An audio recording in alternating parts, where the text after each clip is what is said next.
Hello, dearies. I have a story for you today. A story of supernatural terror and a home invasion of the most strange kind. Prepare yourselves for the horror.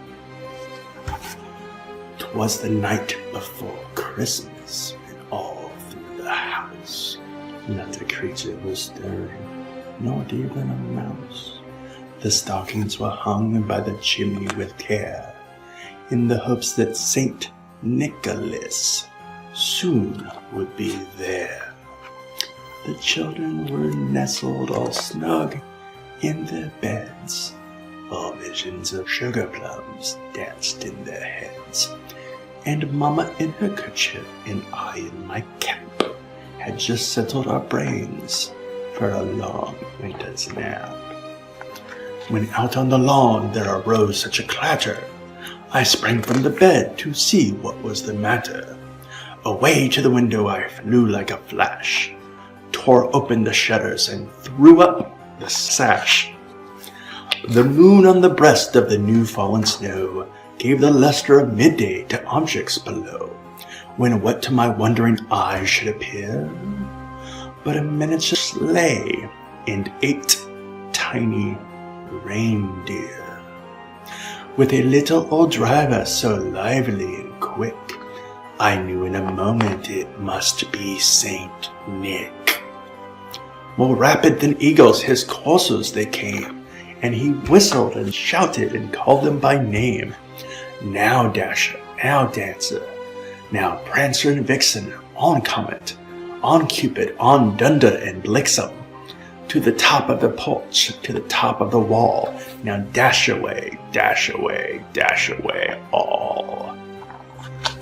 As dry leaves before the wild hurricane fly, when they meet with an obstacle mount to the sky, so up to the housetops the coursers they flew, with the sleigh full of toys, and St. Nicholas too. And then in a twinkling I heard on the roof the prancing and pawing of each little hoof. As I drew in my head and was turning around, down the chimney St. Nicholas came with a bound. He was dressed all in fur from his head to his foot, and his clothes were all tarnished with ashes and soot. A bundle of toys was flung on his back, and he looked like a peddler just opening his pack. His eyes, how they twinkled, his dimples, how merry. His cheeks were like roses, his nose like a cherry. His droll little mouth was drawn up like a bow, and the beard of his chin was as white as the snow.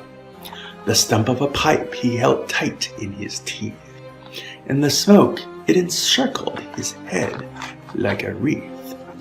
He had a broad face and a little round belly that shook when he laughed like a bowl full of jelly. He was chubby and plump, a right jolly old elf, and I laughed when I saw him in spite of myself.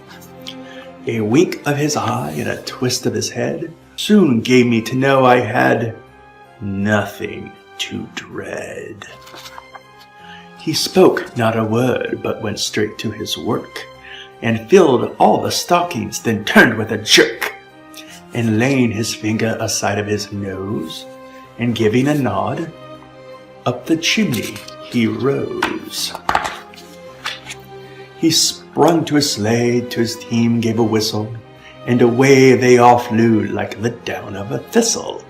But I heard him exclaim, ere he drove out of sight, Happy Christmas to all, and to all a good night.